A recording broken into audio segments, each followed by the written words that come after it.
So yung mga kabuknoy, mayroon tayo gagawin dito na Kawasaki Barako. So yun, so may dinala sa ating mga kabuknoy na Barako na maingay yung kanyang makina. So parinig ko muna sa inyo yung problema ng Barako ni boss.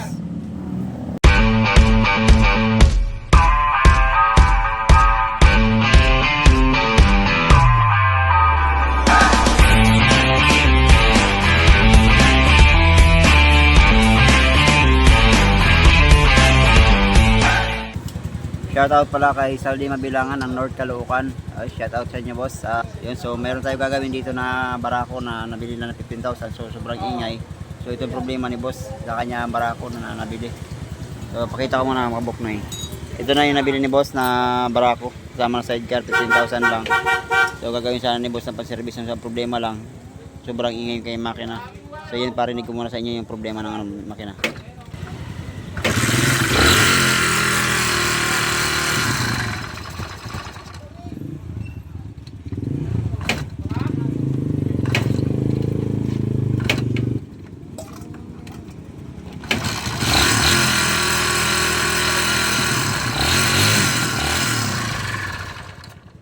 So ito yung problema ni boss sa kanyang Barako. So ang gagawin natin mga kabuknoy, i-overhaul natin yan para gawa natin yung lahat ng kailangan natin palitan natin kasi nga problema ni boss yung maingay. Yun. So ibaba muna namin mga kabuknoy yung makina para makita natin yung yung problema na maingay. So yan guys, naibaba na natin yung Barako. So yan So hindi ko na pinakita yung pagbaklas dun sa kanyang chassis mga kabuknoy. So ang gagawin natin mga kabuknoy, unahin natin bandang clutch housing, baklasin. So next natin yung cylinder head. Yun, kalasin ko muna mga kabuknoy yung kanyang clutch housing banda, yung parts. So kung ano makita natin ito mga kabuknoy, papalitan na natin yan. So yan guys, unahin natin kalasin yung may bandang clutch housing. So dito makikita natin yung ibang parts na may problema.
Yan guys, sa clutch housing nya, sa clutch lining. So goods pa naman mga kabuknoy.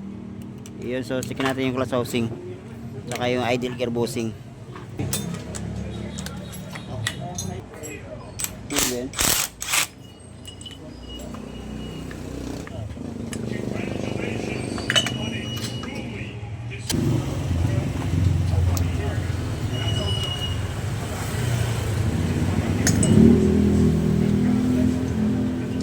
Yan guys, sa clutch housing nya, kung mapapansin nyo, kinain na ng idle gear boosting. Yun.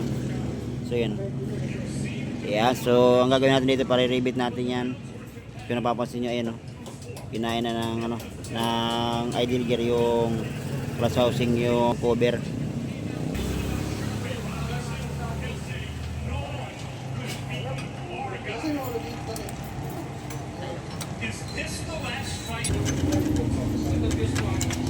Stop. Hindi naman.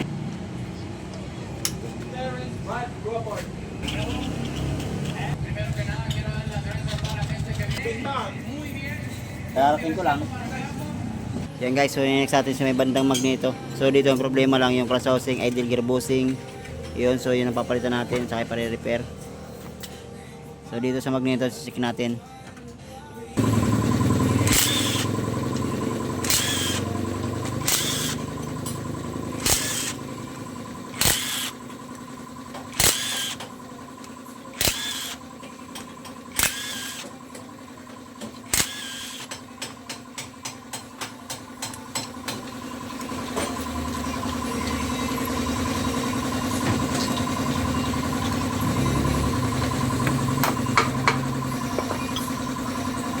Yan guys, so nakalasan natin yung sa may bandang magneto cover. So tanggalin natin yung magneto.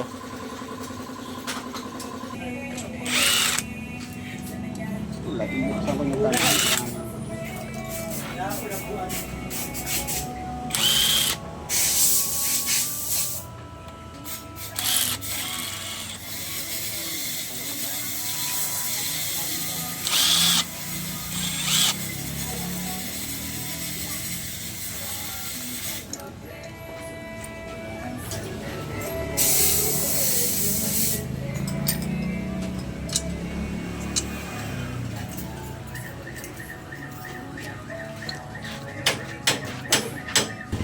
So yan guys, next natin sa banda cylinder head. So kalasin natin, so check natin yung plug at saka yung kanyang piston kung goods palitan pa ba o kailangan i-rebore o piston ring lang saka valve seal.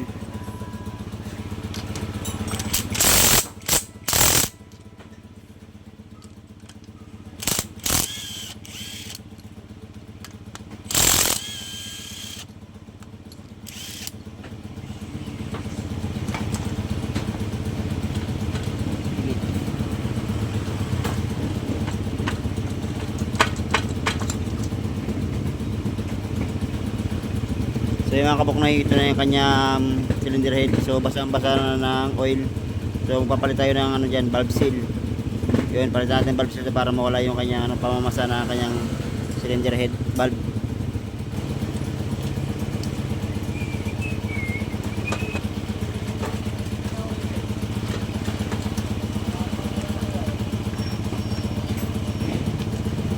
Magkano to, boss? 100. 100. Layo kanina eh.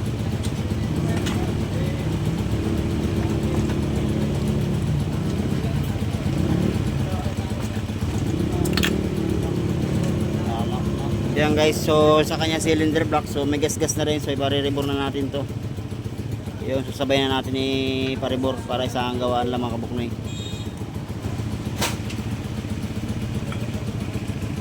Gas-gas na. Kita ano nga yan, di ba ta? May giwang na kasi yun.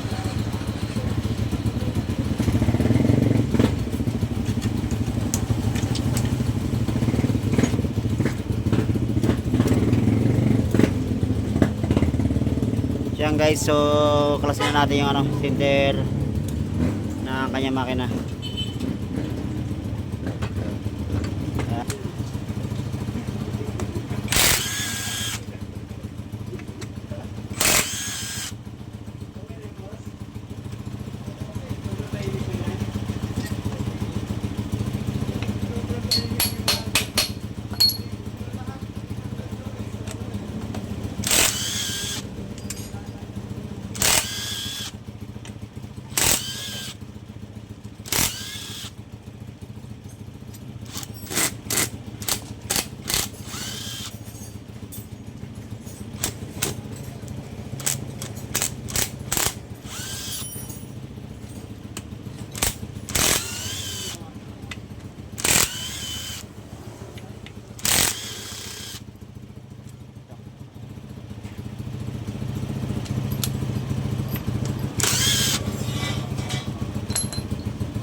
Dati siguro. Yan guys. So dito na magbukas kami ng cover. So ito na nakita namin doon sa kanyang loob ng makina. Ayan o. Yung mga guide na naputol. Yun o. So ito yung problema ni boss sa kanya ano. Bukod sa maingay, bukod sa makalampag. So ito pa yung nakita natin sa loob ng makina niya. Yung mga pinagputulan ng mga guide, yung mga ganito mga kabuk na yun. Ayan.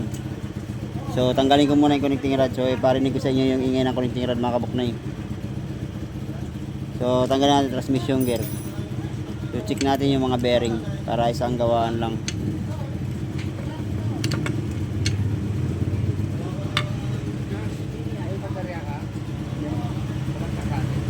Audi lang. Ano lang siya, yan. Yan guys, so ito na. Kalasin na natin yung transmission niya. Tapos checkin natin. Yun, so goods naman yung mga gear niya mga kabuknoy. Wala naman siya naging problema or tama doon sa kanyang ano, transmission gear. So dito, ito yung ano, connecting rod. So kalasin ko muna doon sa kanyang crankcase. So yan guys, ipalog natin yung connecting rod. Salte kayo mga mar. Connecting rod. Pakala mo. Yan guys, so ito yung maingay sa kanya, yung makina niya, yung kanyang connecting rod. So magpapalit na tayo niyan. Ayan. So dito natin malalaman yung ano, naging sira yung ano, connecting rod niya pag ganun na kinaldag. Ako.